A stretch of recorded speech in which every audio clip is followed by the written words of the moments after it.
अष्टावक्र मुनि राजा जनक को बंधन और मोक्ष के विषय में विस्तार पूर्वक समझाते हुए कहते हैं, तदा बंधो यदा चित्तम सक्तम कान्यपि दृष्टिषु तदा मोक्षो यदा चित्तम आसक्तम सर्वदृष्टिषु। अर्थात जब चित्त किसी दृष्टि अथवा विषय में लगा है तब बंध है, और चित्त जब सब दृष्टियों से अनासक्त है तब मोक्ष है। अष्टावक्र मुनि कहते हैं कि जब चित्त किसी दृष्टि अथवा विषय में लगा हुआ है तब बंधन होता है, और जब वह सब दृष्टियों से अनासक्त हो जाता है, मुक्त हो जाता है, तब मोक्ष है। इसमें अष्टावक्र एक और महत्वपूर्ण बात कहते हैं कि कर्म में लगा होना ही बंधन नहीं है, बल्कि आत्मा से भिन्न दिखाई देने वाले समस्त विषयों के प्रति किसी भी प्रकार की दृष्टि होना भी बंधन है। यह दृष्टि ही वासना का रूप है। जहां दृष्टि है वहीं वासना भागेगी।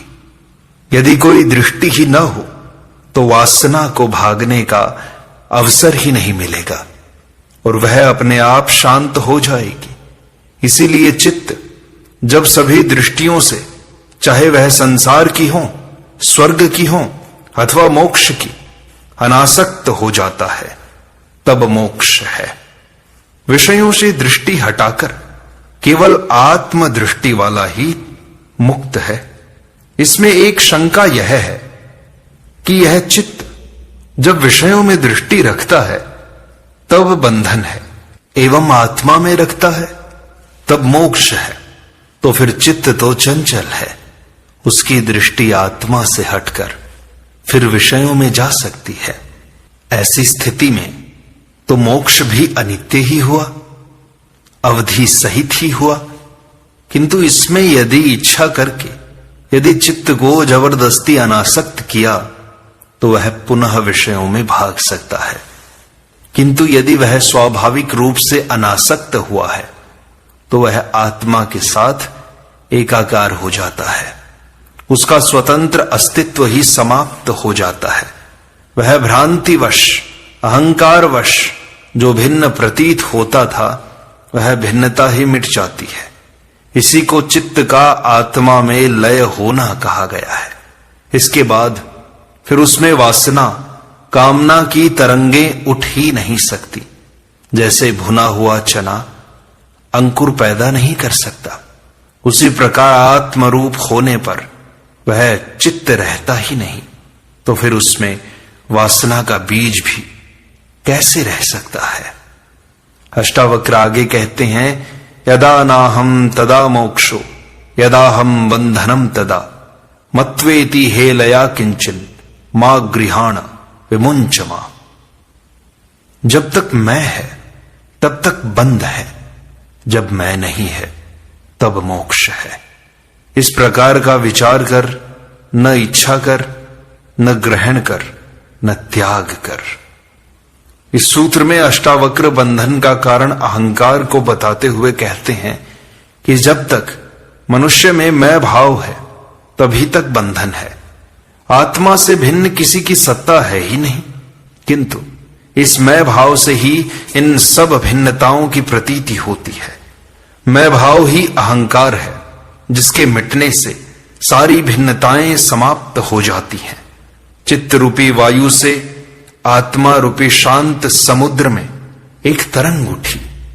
इस तरंग से अज्ञानवश, भ्रांतिवश अपने को आत्मा से अभिन्न अनुभव करने का साहस आया। यह भिन्नता का अनुभव ही अहंकार बन गया।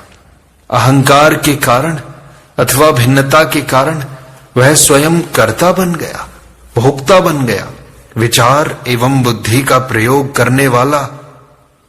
विषयों में आसक्ति बढ़ी, कुछ पाने की इच्छा से दौड़ धूप आरंभ हुई।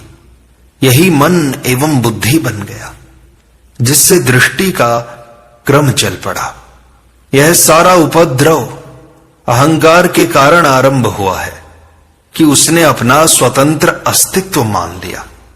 यदि यह मैं का भाव नष्ट हो जाए तो न विचार पैदा होंगे, न इच्छा, न वासना आदि होगी, न ग्रहण न त्याग होगा। भिन्नताएं ही मिट जाएंगी, एक ही आत्मा शेष रह जाएगी।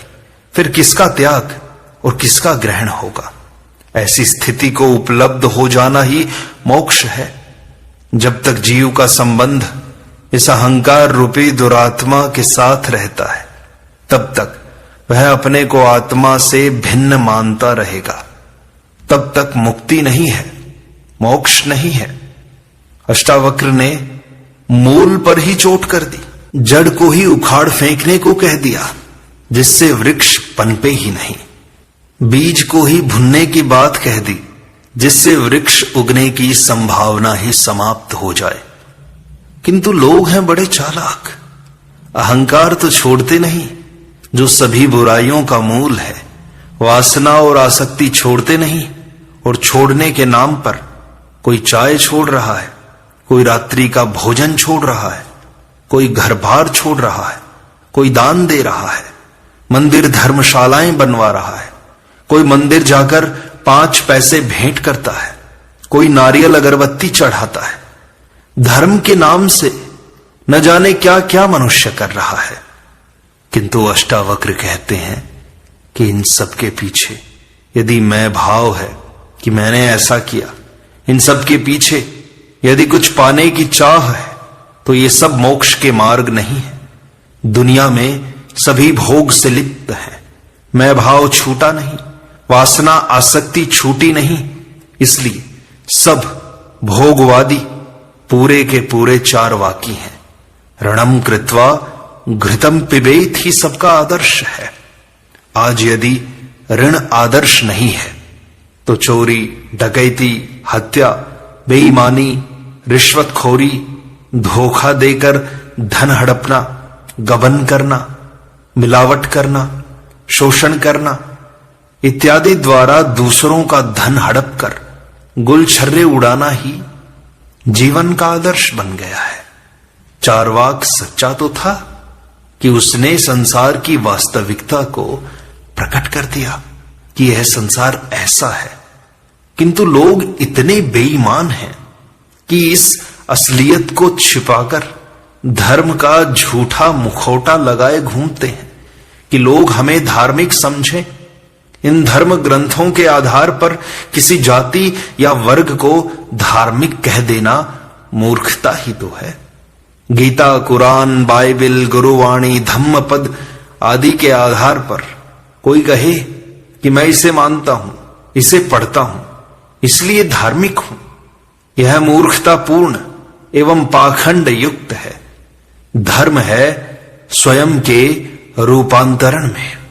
जो धार्मिक जीवन जी रहा है वही धार्मिक है, अन्य कोई नहीं। चोर अचौर्य का सिद्धांत लेकर चलता है, हिंसक अहिंसा परमो धर्म की तख्ती लटका लेता है, भोगी निष्काम कर्मयोग की बातें करता है। अष्टावक्र कहते हैं कि अहंकार के रहते जो भी कुछ किया जाएगा वो पाप ही होगा। इससे तो चारवाक की भांति भोग को स्वीकार कर लेना अधिक सत्यता है, वह धर्म के अधिक निकट है। इसलिए चारवाक को ऋषि कहा गया है। सत्य तो बोला, असत्य को भी यदि स्वीकार कर लिया तो वह साक्षी बन जाता है। एवं सत्य के साथ भी धोखा किया जाए तो वह नरक का द्वार ही है। क्रोध, काम इत्यादि भीतर से उठने वाली तरंगे हैं। इनको साक्षी भाव से देखने पर ये अपने आप लीन हो जाएंगी। संसार में जो कुछ हो रहा है अपने स्वभाव से हो रहा है। अतः भोग और मोक्ष दोनों से अलग होकर साक्षी हो जाना ही मोक्ष है। यह सब अहंकार गिरने से, मैं भाव के गिरने से होगा, अन्यथा नहीं। यही अष्टावक्र का उपदेश है। मुनि अष्टावक्र कहते हैं, एको द्रष्टासि सर्वस्य मुक्त प्रायोसि सर्वदा अयम हेव हिते बंधो द्रष्टारम पश्यसीतरम। कहते हैं तू एक सबका दृष्टा है और सदा सचमुच मुक्त है। तेरा बंधन तो यही है कि तू अपने को छोड़कर दूसरे को दृष्टा देखता है। इस सूत्र में अष्टावक्र जी अद्वैत को प्रतिष्ठा देते हुए द्वैत धारणा को भी बंधन का कारण मानते हुए जनक से कहते हैं कि यह आत्मा ही परमात्मा है, यही ब्रह्म है, दोनों भिन्न नहीं है। तू भी वही ब्रह्म है तथा यह समस्त सृष्टि भी उसी एक ब्रह्म की अभिव्यक्ति है। वही परमात्मा है, सबका दृष्टा है, अतः तू ही सबका दृष्टा है। परमात्मा मुक्त है, अतः तू भी सचमुच मुक्त ही है।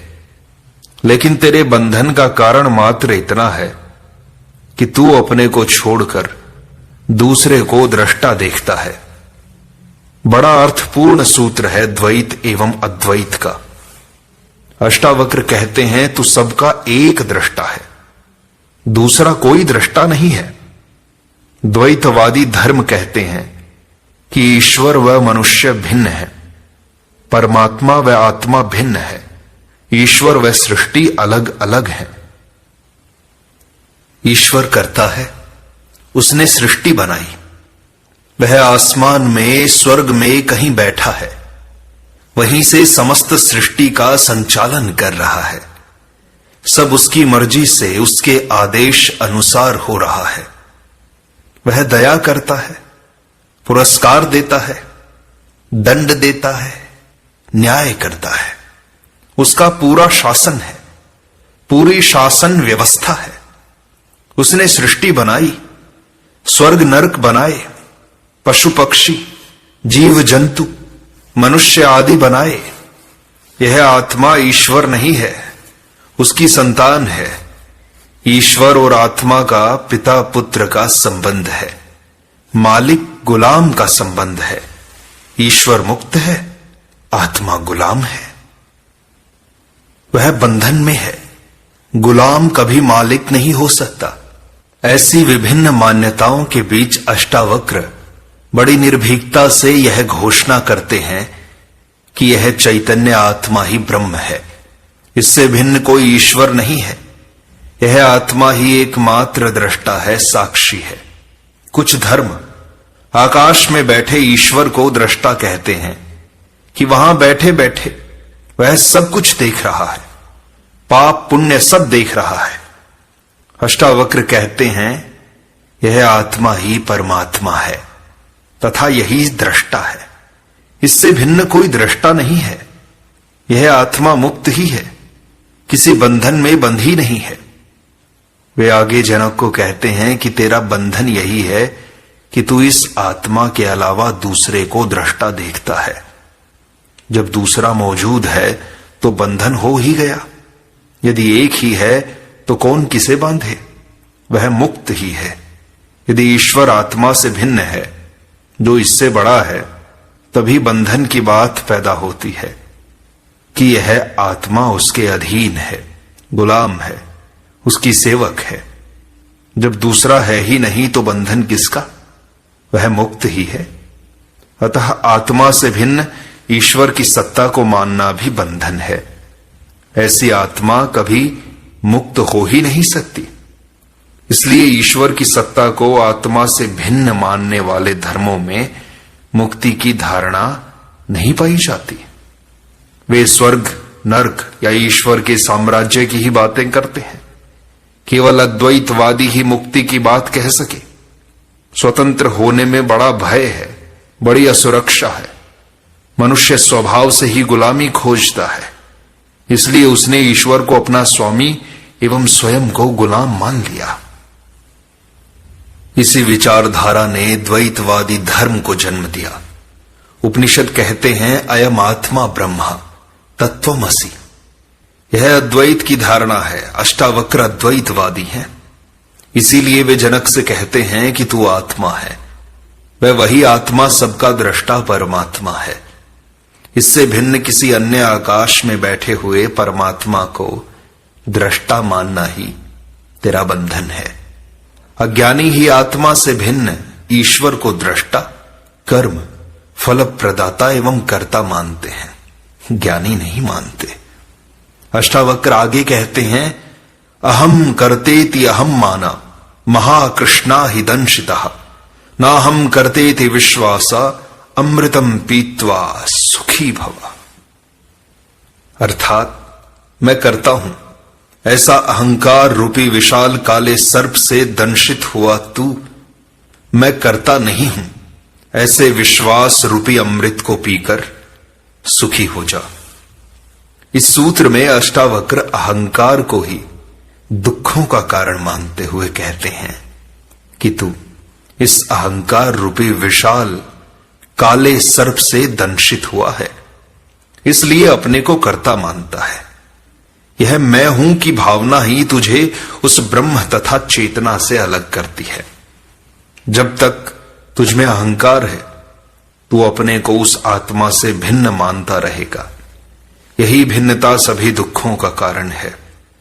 इसलिए तू मैं भिन्न हूं, मैं करता हूं, इस अहंकार को छोड़कर मैं करता नहीं हूं, करता वही ईश्वर है, मैं तो निमित्त मात्र हूं, उपकरण हूं, ऐसे विश्वास रूपी अमृत को पीकर सुखी हो जा।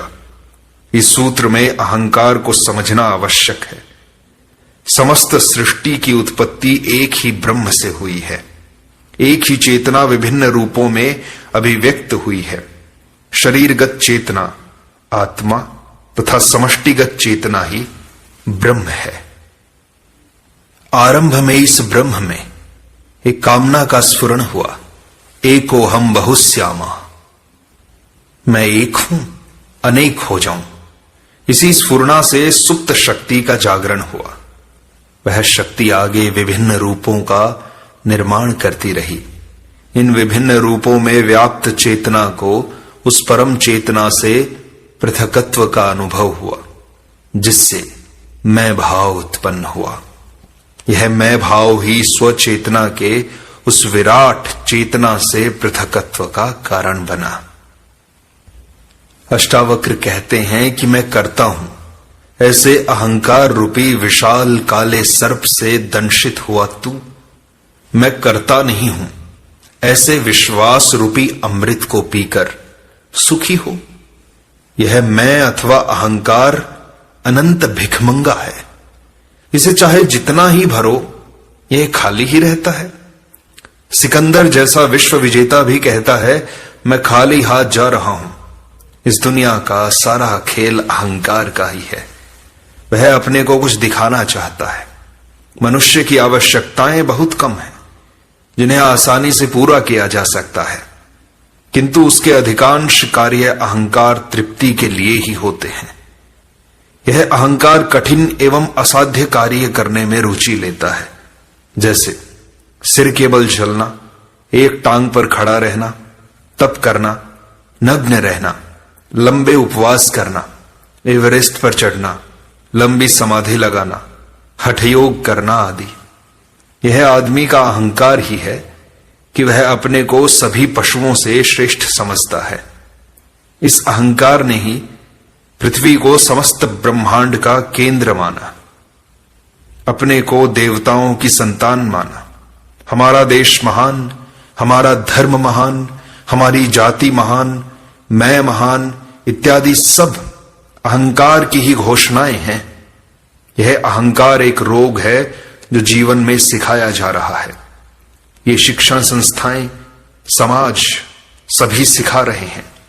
अहंकार के अतिरिक्त जीवन में और कोई बोझ नहीं, कोई तनाव नहीं है, न कोई बंधन है। समस्त प्रकार के पाप, अनैतिकता इस अहंकार की ही संतानें हैं। अहंकार बड़े परिवार वाला है, इसका संयुक्त परिवार है। यदि अहंकार है तो नरक जाने के लिए और किसी पाप की आवश्यकता नहीं है। सब पाप अपने आप होते चले जाएंगे, करने नहीं पड़ेंगे। इसलिए अष्टावक्र ने इस अहंकार को विशाल काला सर्प कहा है। यह छोटा मोटा भी नहीं है, विशाल है, और साधारण भी नहीं है, काला सर्प है। साथ ही अष्टावक्र केवल इस बीमारी का निदान ही नहीं, बल्कि इलाज भी बताते हैं कि इस अहंकार को गिराने का एकमात्र उपाय यह है कि मनुष्य मैं से मुक्त हो जाए। मैं करता नहीं हूं, यह सृष्टि अपने विशिष्ट नियमों से चल रही है, परमात्मा ही एकमात्र करता है, ऐसा विश्वास पूर्वक मान लेना ही अहंकार मुक्ति के लिए पर्याप्त है। इसी से मनुष्य सुखी हो सकता है। अहंकारी व्यक्ति को सुखी करना मुश्किल है एवं निरअहंकारी को दुखी नहीं किया जा सकता। अष्टावक्र इसके लिए कोई विधि, साधना, तपस्या भी नहीं बताते। वे कहते हैं, देखो इस तरह दृष्टि मात्र बदलो, पूर्ण विश्वास एवं निष्ठा पूर्वक, तो निश्चित ही परिवर्तन आ जाएगा। बोध मात्र पर्याप्त है। यह गलत दृष्टि ही तुम्हारे दुखों का कारण है। गलत दृष्टि यह है कि तुम अपने को उस एक अस्तित्व के साथ नहीं मानते, अपनी ढपली अलग ही बजाए जा रहे हो। सह अस्तित्व को स्वीकार नहीं करते कि तुम समग्र के ही एक हिस्से हो, अलग नहीं हो। न जन्म पर तुम्हारा अधिकार है, न मृत्यु पर। बीच में व्यर्थ ही कर्ता बने बैठे हो। अष्टावक्र ने इस सूत्र में जो सार गर्भित था वह कह दिया। कोई विश्वास पूर्वक इसे अमृत के समान पी जाए तो सुखी हो सकता है।